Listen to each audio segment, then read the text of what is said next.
Assalamualaikum warahmatullahi wabarakatuh. Semangat pagi sahabat belajar kelas 5. Jumpa lagi untuk belajar bersama pada materi tema 6, subtema pertama, pembelajaran yang kelima. Oke adik-adik kelas 5, sudah siap untuk mengikuti pembelajaran hari ini? Harus semangat ya. Yuk kita simak dulu tujuan pembelajaran yang akan kita capai.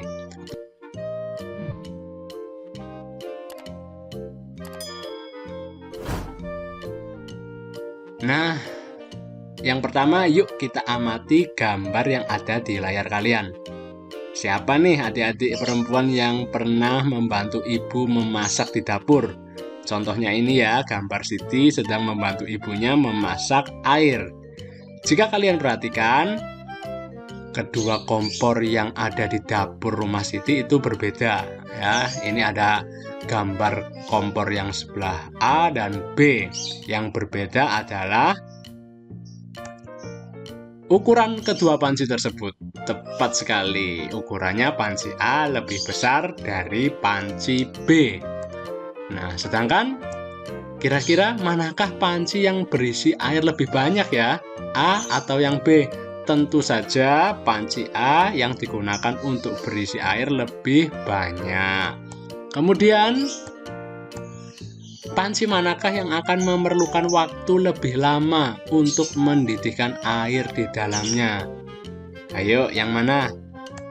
Tepat sekali, panci A membutuhkan waktu yang lebih lama dari panci B. Sekarang, mengapa bisa terjadi? Kenapa panci A membutuhkan waktu yang lama daripada panci B? Betul sekali adik-adik, karena jumlah air yang ada di dalam panci A lebih banyak daripada air yang ada di panci B. Nah, bagaimana hubungannya antara energi panas yang dibutuhkan untuk mendidihkan air di dalam panci dengan suhu air di dalamnya?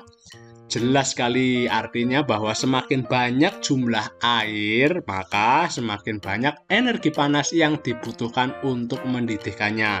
Maka panci A memerlukan waktu yang lebih lama, karena energi panas yang dibutuhkan juga semakin banyak. Nah, sekarang yuk kita coba memberikan tanda centang manakah kegiatan-kegiatan berikut yang membutuhkan energi panas lebih banyak. Yang pertama, mengeringkan pakaian basah, yang sangat basah atau yang setengah basah. Jelas ya, yang sangat basah. Selanjutnya, mengeringkan sapu tangan basah dari kain yang tipis atau mengeringkan handuk mandi basah yang tebal. Ya, betul sekali. Yang dibutuhkan energi panas lebih banyak adalah mengeringkan handuk mandi yang tebal.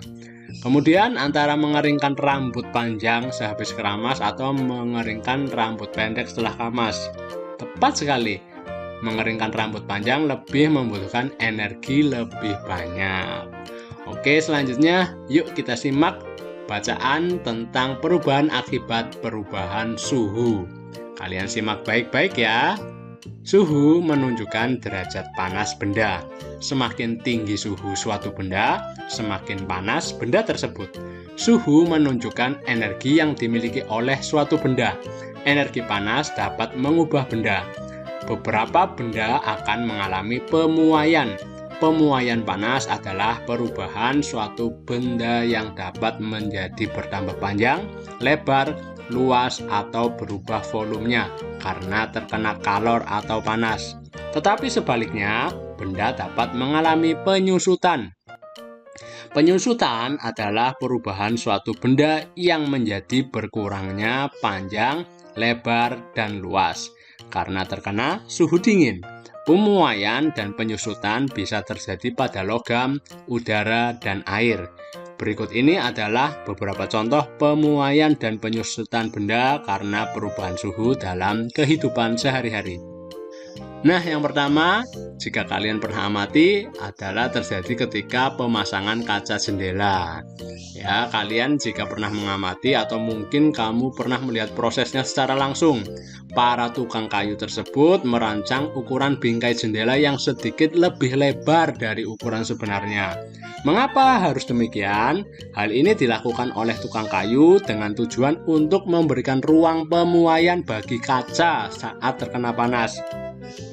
Jika bingkai jendela tidak diberi ruang pemuaian, maka ketika terkena panas akan mengakibatkan kaca menjadi retak atau bahkan pecah.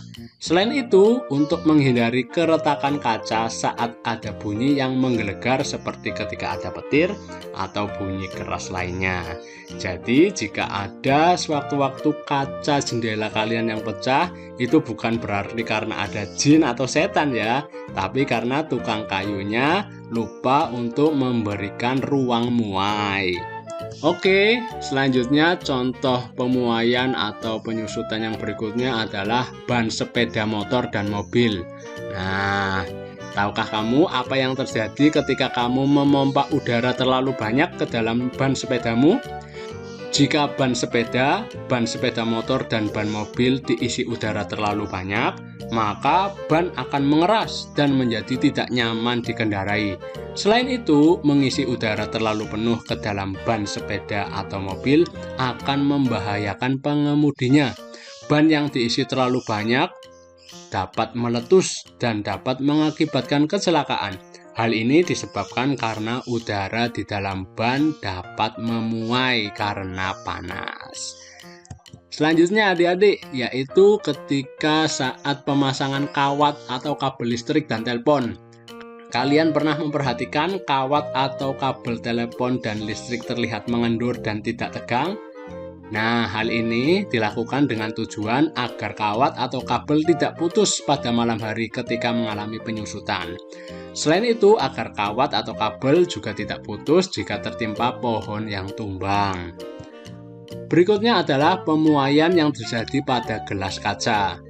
Kalian pernah nggak melihat sebuah gelas kaca yang tiba-tiba pecah atau retak ketika dituangi air panas? Hal ini terjadi karena adanya pemuaian yang tidak merata pada bagian gelas.